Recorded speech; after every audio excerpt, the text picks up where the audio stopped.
ETV న్యూస్కు స్వాగతం. నేటి వార్తలు. ఎమ్మెల్యే బీవీ జయనాగేశ్వర్ రెడ్డి ఆధ్వర్యంలో అధికారులతో సమీక్షా సమావేశం. కర్నూలు జిల్లా ఎమ్మిగనూరులో మండల సమావేశం భవనంలో అన్ని శాఖల అధికారులతో ఎమ్మెల్యే బీవీ జయనాగేశ్వర్ రెడ్డి ఆధ్వర్యంలో సమీక్షా సమావేశం నిర్వహించారు.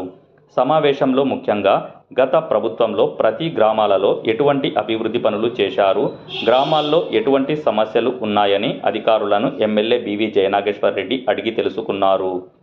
గత ప్రభుత్వంలో ఎంత నిధులు మంజూరు అయ్యాయి, ఆ నిధులను ఎక్కడెక్కడ అభివృద్ధి కార్యక్రమాలు చేశారని ఎమ్మెల్యే అడిగితే అధికారులు నీళ్లు నములుతూ ఉండిపోయారు. అలాంటి పరిస్థితి ఇప్పటి నుంచి రాకూడదని, ప్రతి గ్రామంలో త్రాగునీటి, రోడ్లు సమస్యలు లేకుండా చర్యలు చేపట్టాలని అధికారులను ఎమ్మెల్యే ఆదేశించారు.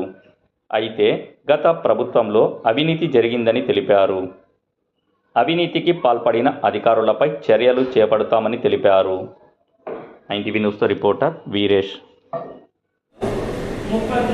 మీరు కేంద్ర ప్రభుత్వం ఇచ్చినటువంటి జలజీవన మిషన్ ఏదైతే ఉన్నాయటువంటి పథకాలన్నింటినీ తాగడానికి నీళ్ళకి ఈరోజు మొత్తం ప్రతి గ్రామంలో కటకట అని చెప్పి ఇబ్బందులు పడుతూ ఉంటే కనీసం ఆ పనులను చేసిన పాపాన పోలేదు.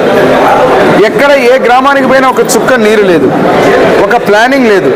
కనీసం ఆ నీళ్ళని LLC ద్వారా తప్ప, అదే రకంగా ఇక్కడ సోర్స్ ద్వారా నీళ్ళని ఈరోజు ఏదైతే ఈ జలజీవన మిషన్ ద్వారా మనం చేయాల్సినటువంటి వర్కులని కనీసం ఒక ఆలోచన లేకుండా అన్నీ కూడా నిలిపివేసి కేవలం డబ్బులు దండుకోవడానికి ఇష్టం వచ్చినట్టు ఆ డబ్బులు చూస్తున్నారు. మీరు అసలు దేనికి పోయినాయి, దేనికి ఉన్నాయో అసలు సంబంధం లేని పరిస్థితులు ఇష్టం వచ్చినట్టు అధికారులను అడుగుతుంటే నీళ్లు నమలడం తప్ప సమాధానం చెప్పలేని స్థితిలో ఉన్నారు. కాబట్టి వీటన్నింటి గాడిలో పెడతాం. ఒక జవాబుదారీతనంగా ఏదైతే ఈ ప్రభుత్వం ముఖ్యమంత్రి నారా చంద్రబాబు నాయుడు గారి నాయకత్వంలో, కూటమి నాయకత్వంలో మా ప్రభుత్వాన్ని ప్రజలు ఆశీర్వదించిన తర్వాత, ఎమ్మెల్యేగా నన్ను ఇక్కడ ఆశీర్వదించిన తర్వాత నా ప్రథమ ముఖ్య కర్తవ్యం ఎమ్మిగనూరు టౌన్ కానీ, ఎమ్మిగనూరు మండలం కానీ, గోనెగండ్ల మండలం కానీ, నందవరం మండలం కానీ ప్రతి ఒక్కరికి ముందుగా తాగడానికి నీళ్లు ఏదైతే ఇబ్బంది పడుతున్నారో ప్రతి ఒక్కరికి పరిశుభ్రమైనటువంటి నీరును అందించేటువంటి ఆ కార్యక్రమాన్ని ఇప్పుడు తాత్కాలికంగా ఉన్నటువంటి నిధులతోటి ఈ రకమైన పొరపాట్లు జరిగినటువంటి అన్నిటిని కూడా సరిదిద్దుతూ శాశ్వత పరిష్కారాన్ని ఒక 2 ఏళ్ల లోపల అన్నీ కూడా మళ్ళీ సక్రమంగా దారికి తీసుకురావడం జరుగుతుంది. నేను కూడా చెప్పాను, ఇప్పుడు రేపు ఎల్లుండి అంటే రేపు గోనెగండ్ల రివ్యూ చేసుకుంటున్నాం.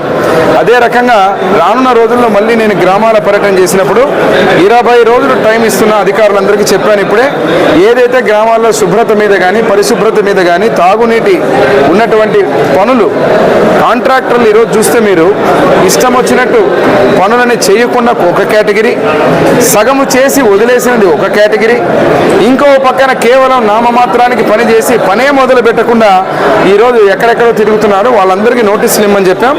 ఇమ్మీడియట్గా 2-3 రోజుల లోపల యాక్షన్ తీసుకుంటాం.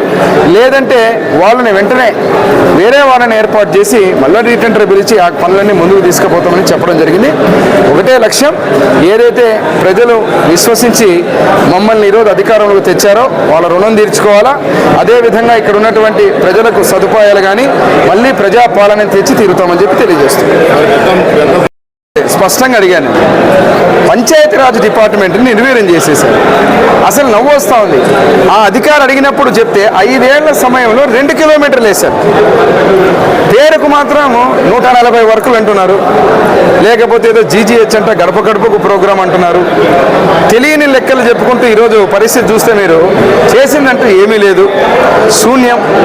రోడ్లు మాత్రం మేము వేసామనుకోవడం, ఆ లెక్కల తప్పులు తడకగా కనీసం వాళ్ళ సమాధానం చెప్పలేని స్థితిలో అసలు ఆ డిపార్ట్మెంట్కి డబ్బులు కాదు కదా. ఈరోజు చూస్తే అన్ని NREGS దగ్గర నుంచి ఆ డబ్బులను కూడా తీసుకొని ఆ డబ్బులని ఎంత మటుకు వేసారో ఎంత మటుకు వేయలేదు. ఇప్పుడు ఫీల్డ్ మీద పోతే కానీ ఇప్పుడు వాళ్ళు చెప్పినటువంటి వివరాలు మళ్ళీ నాకు మ్యాచ్ అవుతా లేదో చూస్తాం.